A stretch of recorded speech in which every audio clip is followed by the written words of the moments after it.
Hei, tšau! Tšau! Vaata, mis meil majas jagati. Mis see on?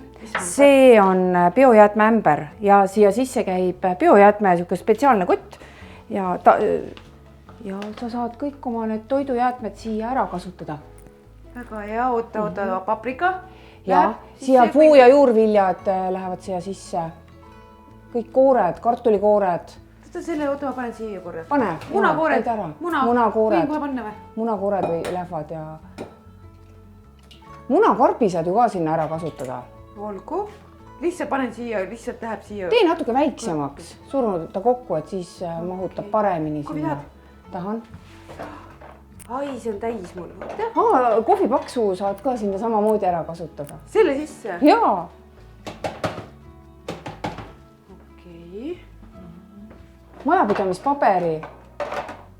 Taskurätikud. Oota, ma lähen see. Lihtsalt selle paberi viskan ka sinna sisse. No nii. Väga hästi, sibulakoored ja... Kuule, sünnipäevas sul neid kuivanud lilli pole või? Näed, seal on mingid närtsililled. Pane sisse ole hea. Anna, võtan, panen sisse need, jaa.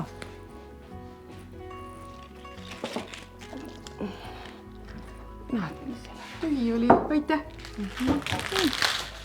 Kaja. Need saab kõik sinna ära kasutada. Nii. Anna munakarp ka, paneme munakarbi ka siia. Võta, palun, võta tee puruks. Need ongi need samad konteinerid, mis meile siia pandi siia maja ette. Need ongi need Jaa, biojäätmed sinna sisse. Sorteerime. Võt nii. Tuleb sul veel midagi? Ei tule praegu. Okei. Kuule, ma lähen viskan selle välja ära. Olgu, mine. Olgu, aitäh. Tule sööma pärast. Tulen tagasi. Jaa. Jätad endale? Jaa, aitäh, muidugi. Aitäh. Palun, tšau. Näeme.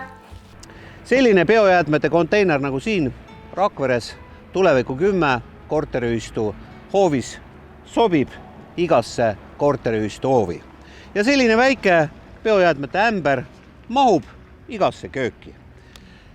Sorteeritud biojäätmeid saab kompostida ja seeläbi saame me igaüks muuta meid ümbritsevat keskkonda paremaks. Sorteerime biojäätmeid oma kodudes.